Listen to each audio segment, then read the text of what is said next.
Better strap yourself in. It's time for the Howie Carr Show. Here's what people have a right to, is the expectation that if someone's going to throw out a charge, that it's substantiated. It's not just by implication. In this McCarthy way, you say, among other things that I'm quoting now, surely Sessions wouldn't try to resegregate the American armed forces in which he served. Really?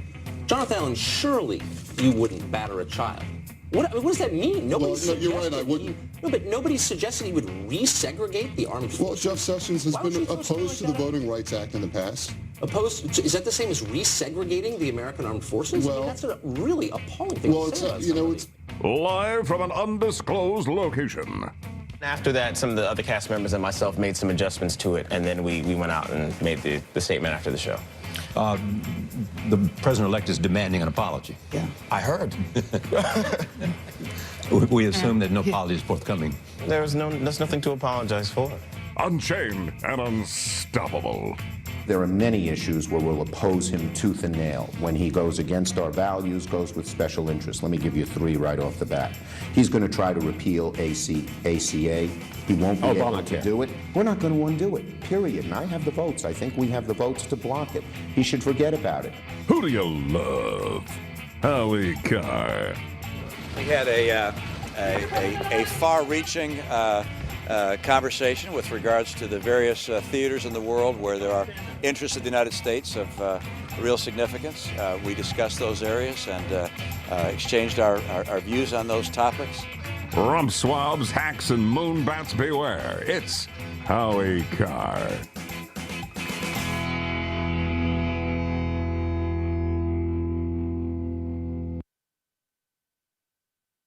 Curt Schilling in for Howie Carr. HowieCarrShow.com, 844-500-4242. Hang on to the phones, guys. We'll get to you. Text in 680's text line, 680-680. It's also a great day for the Chump line, 844-500-4242. Press 2 for any of you cowards out there too afraid to call and debate me. Go ahead and call the Trump line, or the Trump line. I just called it the Trump line. That was actually kind of cool. I would love to be in Trump Towers today for this reason. I just saw on Fox News that all of the major media outlets executives are meeting with Trump today. Yeah, I think they already met, but you know, they've all got the live stream cameras of the Trump Tower elevators. Can you imagine how much they would lose their mind if Curt Schilling got into the elevator at Trump Tower?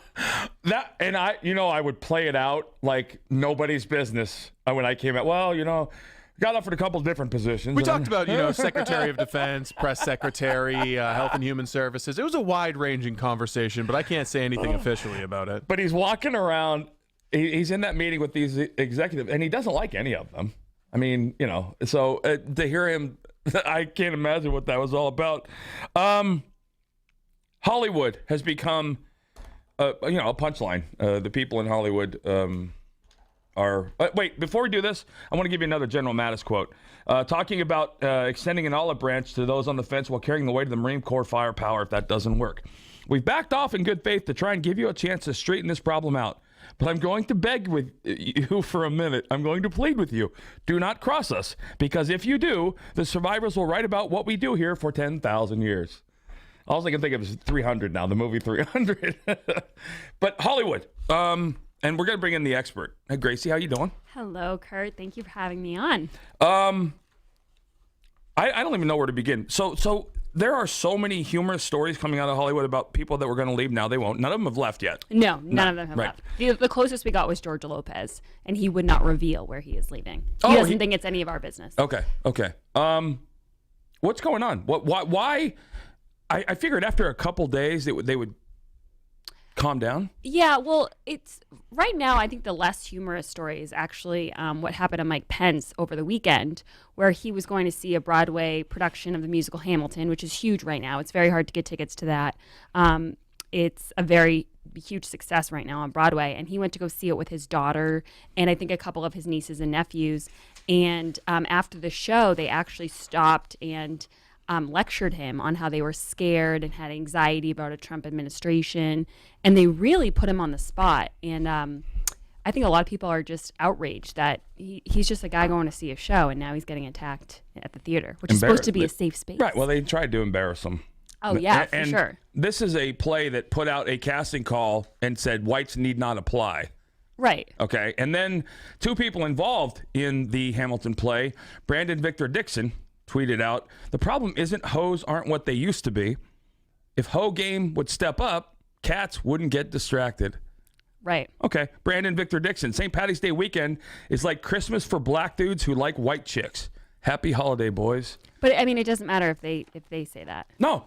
No. It's so far beyond a double standard. Well, speaking of double standards, last night I was so excited to watch the AMAs because it was hosted by Gigi Hadid. I don't know if you know who she is. She's fairly new.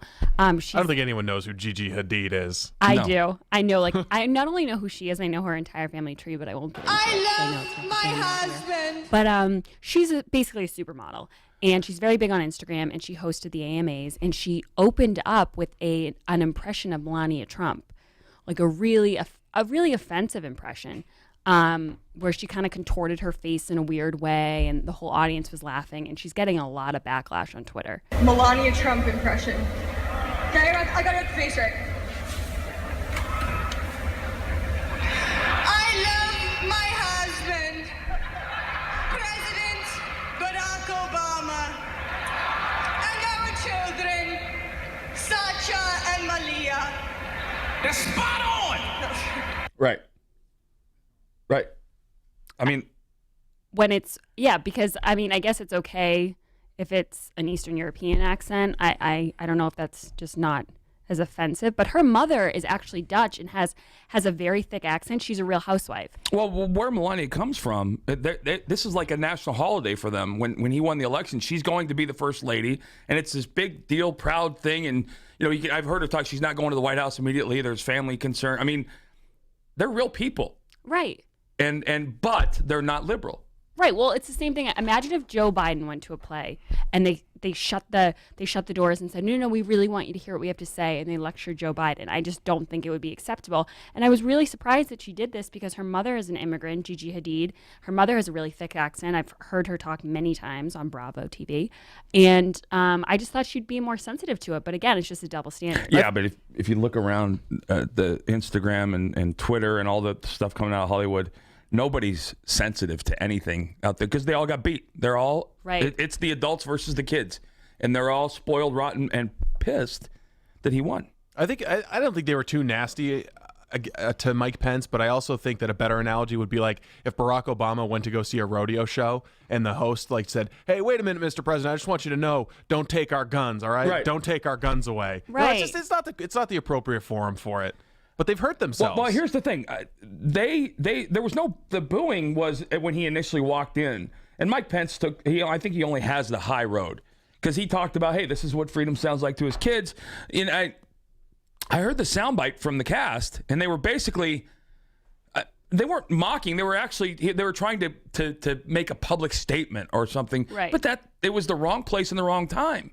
But according to the liberals, this is what people keep saying. A lot of people are saying this is inappropriate, this is not the right time. But because it's them doing it, it's beautiful. And there's never a right time to speak your mind. It's always the right time to speak your mind. Yeah, and I think that's where the media has lost touch from the fact that the double standard has gone so far beyond. There's two different worlds. There's the world they live in and then the real world. And if you cross into their world, you better be accepting and tolerant of everything they are, or you're out. Oh, right. There's no in between. But then the really weird story of the weekend was Kanye West is on tour. And Kanye West always says things that, alienate people and people don't like him. But he has a core group of people who do like him. He trends on Twitter. Sounds like somebody else I know. He trends on Twitter a lot. alienates people. Core group of people like him. I think he might trend on Twitter as much as you. No. Yeah, more. Oh, more. Definitely But more. there was a trend yesterday, and the hashtag was I think it was something like Kanye is over. Hashtag Kanye is over. And the reason is because he was going on one of his rants. People pay to go watch him sing. I don't know. He doesn't really sing. He just talks on stage. And he actually said, I didn't vote, but if I were to vote, I would have voted for Trump. So now everyone hates him. Right. Now he's an Uncle Tom. Yeah. Yeah. Because before he had a group that loved him, and now and you can say what you want and say, "Oh, I voted for Trump," and then people are going to get mad at you. But what he really said that got people mad was he said something bad about Beyonce. Yeah, that was the big one. So now he needs to hire extra security because I don't know if you've ever run into a Beyonce fan, but the Beehive is what they call them. They're like believers. Yes, that's exactly what they're like. Like they would. So they're potentially another race, another species we could find out in a couple years. They're from would, another place. They would kill for Beyonce. Mm-hmm. Well, Grace, thank you. Thank you. You caught me up. I'm definitely want to get Kardashian back in the studio and talk to her about some things that are going on. Yeah, she's got a lot going on right now. She does. And she's probably in her safe space. 844-500-4242, HowieCarrShow.com. I'm Curt Schilling in for Howie Carr. We're going to take a break. We'll be back after this. The Howie Carr Show.